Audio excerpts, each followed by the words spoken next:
Hindi online अधिगम में आपका स्वागत है। आज के वीडियो में प्रायद्वीपीय पठार टॉपिक को पॉइंट वाइज मैप और इमेजेस के माध्यम से समझाया गया है। केवल परीक्षा में आने वाले महत्वपूर्ण मटेरियल को ही शामिल किया गया है। गंगा सिंधु के मैदान के दक्षिण में फैले त्रिभुजाकार क्षेत्र को प्रायद्वीपीय पठार या प्रायद्वीपीय भारत कहते हैं। पूरी जानकारी के लिए वीडियो पूरा देखें और चैनल को सब्सक्राइब करना न भूलें। तो चलो शुरू करते हैं। प्रायद्वीपीय पठार की औसत ऊंचाई 600 से 900 मीटर है। इसका ढाल पश्चिम से पूर्व की ओर है। इसका क्षेत्रफल 16 लाख वर्ग किलोमीटर है। ये तीनों ओर समुद्र से घिरा हुआ है। पूर्वी घाट और पश्चिमी घाट इस क्षेत्र की क्रमशः पूर्वी व पश्चिमी सीमाएं हैं, जो पठारी प्रदेश को तटीय मैदानों से अलग करती है। मेज की आकृति वाला ये प्रायद्वीपीय पठार, जो पुराने क्रिस्टलीय आग्नेय तथा रूपांतरित शैलों से बना है, यही कारण है कि यह प्राचीनतम भूभाग का एक हिस्सा है। मुख्य उच्चावच लक्षण के अनुसार प्रायद्वीपीय पठार के 3 भाग है। मध्य उच्च भूमि, दक्कन का पठार, उत्तर पूर्व पठार। मध्य उच्च भूमि। मध्य उच्च भूमि नर्मदा के उत्तर में प्रायद्वीपीय पठार का वह भाग जो मालवा पठार के अधिकतर भागों में फैला है। यहाँ पर विंध्य श्रृंखला, दक्षिण में सतपुड़ा व उत्तर पश्चिम में अरावली से घिरी ये अवशिष्ट पर्वतों के उत्कृष्ट उदाहरण है, जो काफी हद तक अपरदित हैं और उनकी श्रृंखला टूटी हुई है। इस क्षेत्र की मुख्य नदियां चंबल, बेतवा, केन दक्षिण पश्चिम से उत्तर पूर्व की ओर। इस पठार के पूर्वी विस्तार बुंदेलखंड और बघेलखंड हैं। अपने भूगर्भीय इतिहास में यह क्षेत्र कायांतरित प्रक्रियाओं से गुजर चुका है और कायांतरित चट्टानों जैसे संगमरमर प्लेट और नाइस की उपस्थिति इसका प्रमाण है।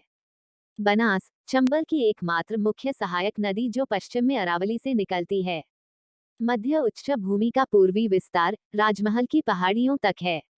इसके दक्षिण में स्थित छोटा नागपुर पठार खनिज पदार्थों का भंडार है। यहाँ के भीमा भ्रंश में बार बार भूकंपीय हलचल होती रहती है। इस पठार के उत्तर पश्चिम भाग में नदी खंड और महाखंड हैं, जो इसके धरातल को जटिल बनाते हैं, जैसे चंबल भिंड मुरैना खंड। दक्कन का पठार त्रिभुजाकार भूभाग, जो नर्मदा के दक्षिण में स्थित है।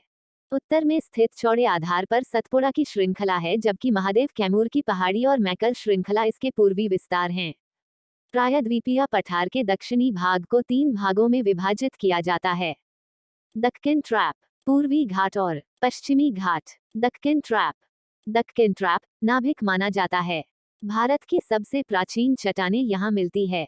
ये रवेदार चट्टानों से बना है। इसके धरातल पर लावा निक्षेप मिलते हैं। पूर्वी घाट। इसकी ऊंचाई तुलनात्मक रूप से कम है। इसका विस्तार महानदी से नीलगिरी तक है। ये सतत नहीं है। इसकी सबसे ऊंची चोटी महेंद्रगिरी है।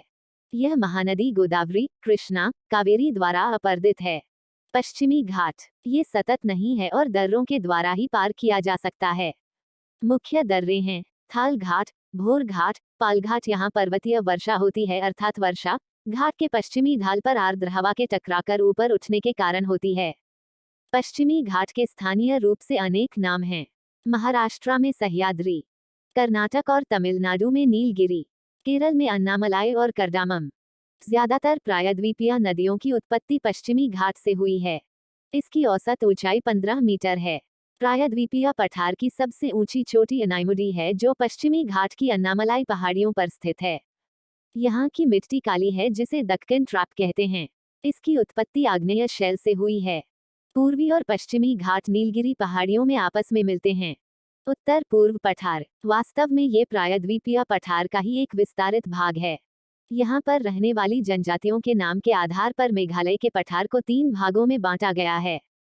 गारो, खासी और जयंतिया पहाड़ियाँ। असम की कार्बी आंगलोंग पहाड़ियाँ भी इसी का विस्तार है। छोटा नागपुर पठार की तरह मेघालय के पठार में भी कोयला, लोहा, सिलिमिनाइट, चूने के पत्थर और यूरेनियम जैसे खनिज पदार्थों का भंडार है। मेघालय का पठार एक अति अपरदित स्थल है। चेरापूंजी नग्न चट्टानों से ढका स्थल है और यहाँ पर वनस्पतियाँ नहीं के बराबर है। उम्मीद है आज का वीडियो आपको पसंद आया होगा, और अगर पसंद आया है तो लाइक करना न भूलें और अपने दोस्तों को शेयर भी कर दें। ऐसे ही मजेदार ट्रिक्स के साथ पढ़ने के लिए जुड़े रहें हिंदी ऑनलाइन अधिगम के साथ। धन्यवाद।